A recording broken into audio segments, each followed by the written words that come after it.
Om Shanti dear student. कुछ क्षण परमपिता परमात्मा शिव को याद करेंगे। ओम शांति। Look at this black board. Class 11, subject history, chapter first, heading समय की शुरुआत से। तो मैं पहले पढ़ा दिया हूँ, इसके आगे बढ़ूंगा। इसमें एक चैप्टर पढ़ाया था मैं, कक्षा 11वीं, विषय इतिहास, अध्याय पहला, हेडिंग समय की शुरुआत। ठीक है। तो पहले वीडियो में मैं पढ़ाया था, प्रस्तावना पढ़ाया था। समय की शुरुआत से क्या पढ़ाया था? प्रस्तावना। अब देख लीजिए जीवाश्म। जीवाश्म भी पढ़ा लिया था मैं।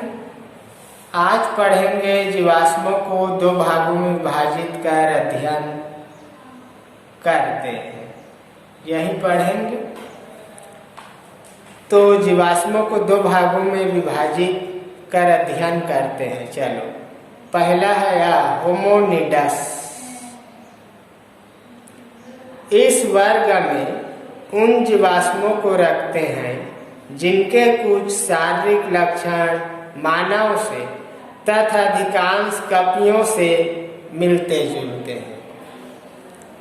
होमोनिडस में मनुष्यों और कपियों अर्थात बंदरों से जो जीवाश्म के लक्षण मिलते हैं उनको रखा गया है। इस प्रकार के प्रणाली 7 से 8 लाख वर्ष पहले उत्पन्न हुई माने जाते हैं, जो आज से 30 से लेकर 35,000 वर्ष पूर्व तक थे। और वह है होमो सैपियंस। क्या सैपियंस? Homo sapiens. इस वर्ग के अंतर्गत आने वाले जीवाश्मों के अधिकांश शारीरिक लक्षण मानव सम होते हैं। ऐसा अनुमान है कि मानव उद्विकास की प्रमुख घटनाएं प्लियोसीन काल से पूर्व अत्यंत नूतन समय की अवधि में संपन्न हुई। काफी समय तक वैज्ञानिकों की धारणा रही कि नूतन युग लगभग 6 लाख वर्ष पूर्व प्रारंभ हुआ था। नूतन युग अर्थात नए युग की शुरुआत। चूंकि होमोनिडस वंश के अंतर्गत आने वाले सभी अवशेष अत्यंत नूतन युग से प्राप्त हुए हैं, अतः होमोनिडस समूह से मानव का अलग अथवा बिखरना अपेक्षाकृत कम लाल सीमा में माना जाता है। मानव विकास क्रमिक हुआ। इस बात का सबूत हमें मानव की उन प्रजातियों स्पेसीज से के जीवाश्मों से मिलता है जो अब विलुप्त हो चुकी है। शारीरिक लक्षणों के आधार पर मानव को अलग अलग प्रजातियों में बांटा गया है। कुछ समय पहले विद्वान यह मानने को तैयार नहीं थे कि खुदाई में जीवाश्म व पत्थर के औजार व चित्र जैसी चीजें वास्तव में मनुष्य के आदिकालीन रूप से संबंधित है। अगस्त सन 1856 में मजदूर नीअंडर घाटी जर्मनी के पास डलेसफोर्ड नगर में चूने के पत्थरों की खान में खुदाई कर रहे थे तो उन्हें एक खोपड़ी व अस्थि पंजर के टुकड़े मिले।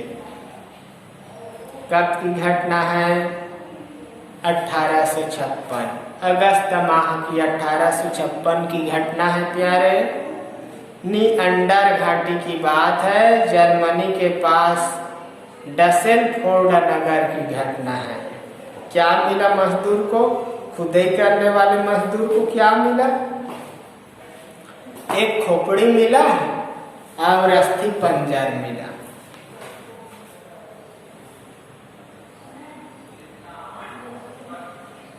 जिसे एक प्राकृतिक इतिहास कॉलर फुलराट को सौंप दिया गया। फुलराट ने प्लास्टर से एक खोपड़ी का ढांचा बनाया तथा उसे बान विश्वविद्यालय के शरीर रचना विज्ञान के प्रोफेसर हरमन साफ हुसैन के पास भेज दिया। उन्होंने दावा किया कि खोपड़ी ऐसे मानव की है जो अब अस्तित्व में नहीं है, लेकिन उनके दावों को अस्वीकृत कर दिया गया। मनुष्य के क्रमिक विकास को लेकर एक अन्य घटना 24 नवंबर सन 1859 को तब हुई जब मानव उत्पत्ति विषय में चार्ल्स डार्विन ने अपनी पुस्तक on the origin of species प्रकाशित करवाई। इस पुस्तक में उन्होंने लिखा कि मानव बहुत समय पहले जानवरों से ही विकसित होकर वर्तमान में आया। On the origin of species के लेखक कौन थे? तो चार्ल्स डार्विन। कौन थे? Charles Darwin. ठीक है, आगे देखिए पृथ्वी पर मानव की उत्पत्ति का विकास। इस पृथ्वी में मानव की उत्पत्ति किस प्रकार से हुई, कैसे हुआ, उसके विकास के बारे में देखेंगे। पृथ्वी पर मानव की उत्पत्ति का व विकास। वैज्ञानिकों का विचार है कि पशुओं के मध्य 5 लाख वर्ष पूर्व मानव का जन्म हुआ। पेड़ों पर रहने वाले वानर ही संभवतः मानव के पूर्वज थे। ये वानर पेड़ों पर सघन वनों में रहा करते थे। जलवायु परिवर्तन के कारण सघन वन छोटे व सीमित होते गए। इसके साथ कपि समूह वानरों का समूह की संख्या सघन वनों की तुलना में बढ़ती गई, इसलिए वानरों का कुछ समूह घने वनों को छोड़कर मैदान की ओर बढ़ने लगे और आगे चलकर मैदानी जीवन के अनुकूल हो गए। मैदान में आने के बाद ये वानर धीरे धीरे खड़ा होने तथा पिछले टांगों की सहायता से चलना सीखे। यह स्थिति कब और कैसे हुई यह निश्चित रूप से बता पाना कठिन है, किंतु उनका पैरों से खड़ा होना मानव विकास के लिए एक महत्वपूर्ण घटना थी। देख लो, ये बताया है चित्र को, दिखाई दिया ना? सबके पास बुक होगा, बुक में देखना। चित्र मनुष्य वानर का सीधा खड़ा होना। तो पृथ्वी पर मानव की उत्पत्ति व विकास क्या माना है इतिहासकारों ने, वैज्ञानिकों ने क्या विचार रखा है?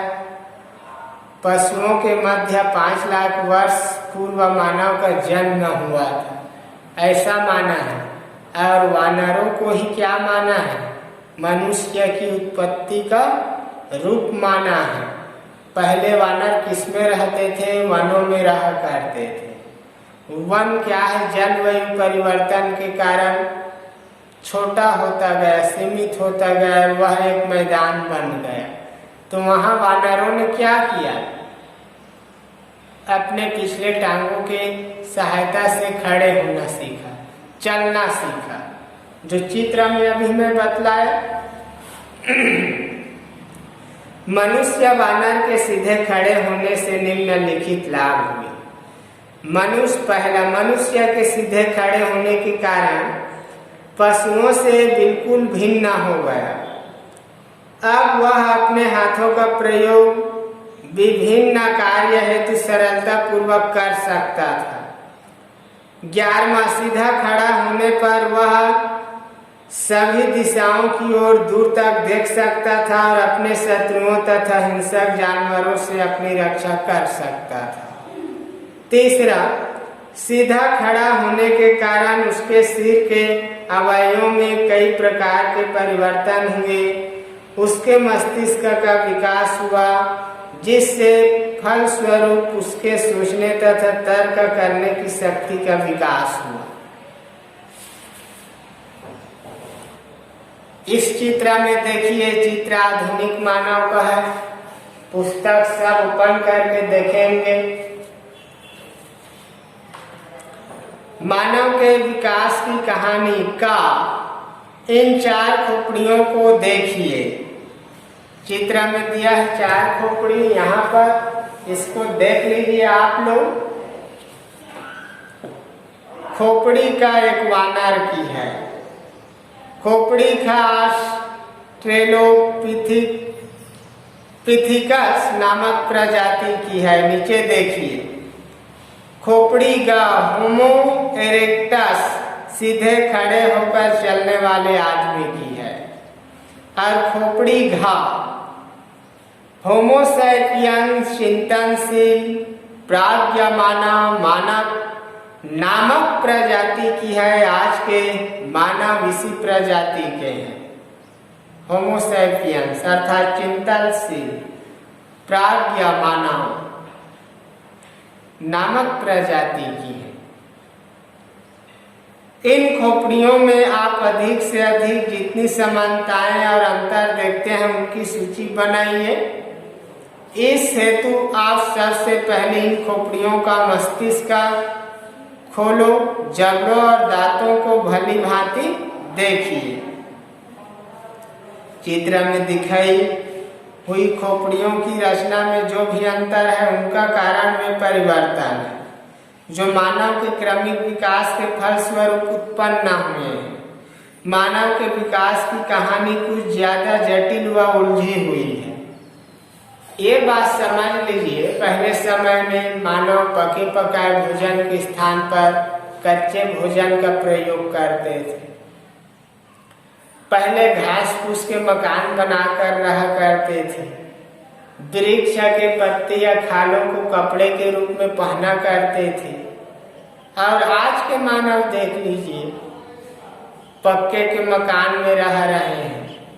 आने जाने के लिए गाड़ी मोटर साधनों का इस्तेमाल कर रहे हैं।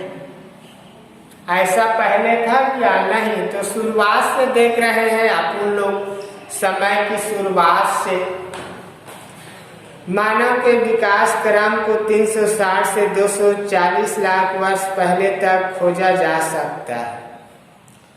कभी कभी इतने विस्तार की कल्पना संभव नहीं हो सकती।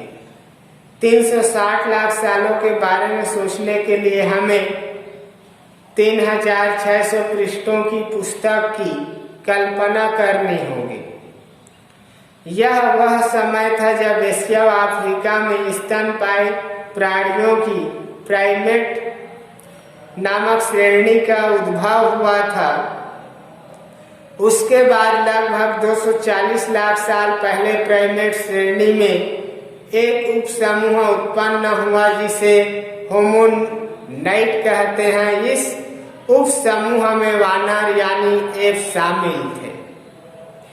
हाथ का क्रमिक विकास का देखिए, आकृति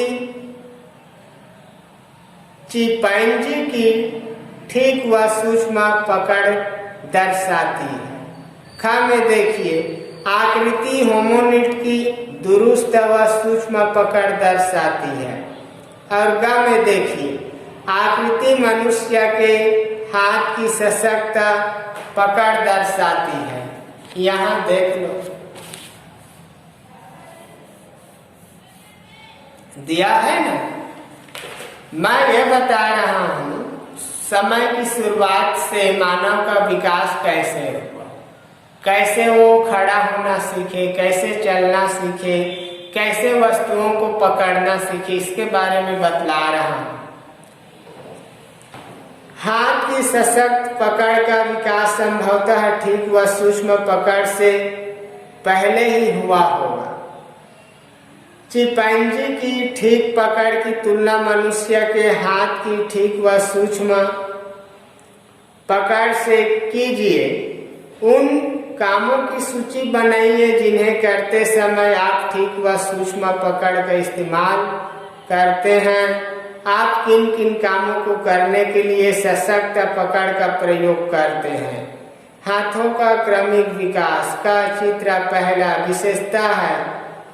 चित्र का की आकृति फिचेंजी की ठीक व सूक्ष्म पकड़ दर्शाती है। इस संबंध में मानव विकास की प्रारंभिक स्थिति से है।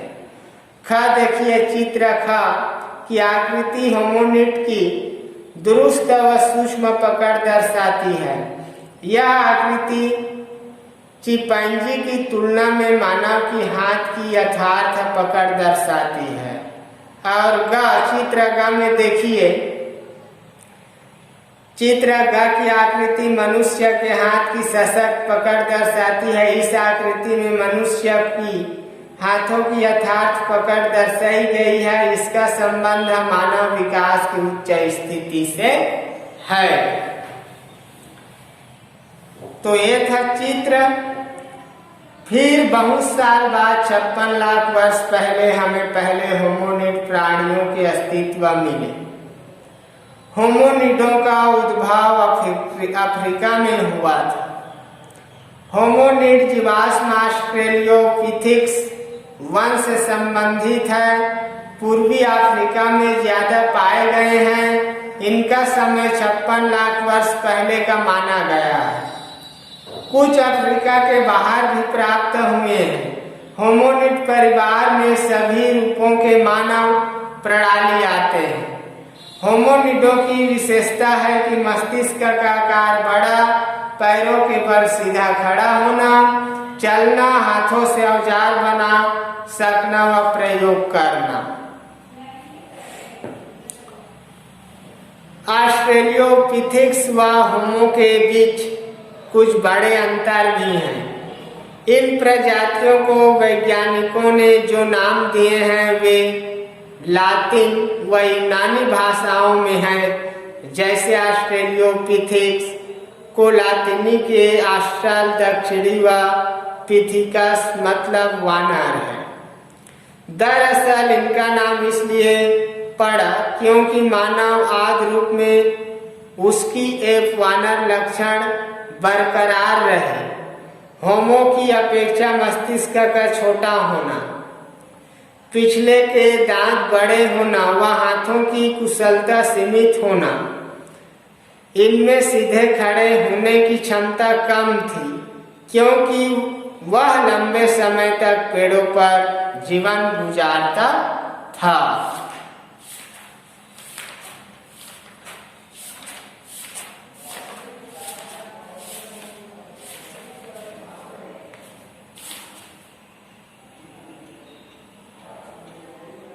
प्रश्न लिखेंगे विद्यार्थी, प्रारंभिक मानव किस प्रकार भोजन प्राप्त करते थे। तीसरा प्रश्न है जीवाश्म क्या होते हैं। और चौथा अति लघु पूरा प्रश्न करना है, 49 ठो है। फिर दीर्घ उत्तरी भी करना है प्यारे, लिखना है। यही अपने वाणी को विराम देता हूँ। नेक्स्ट डे को पढ़ाऊंगा ऑस्ट्रेलियोपिथेकस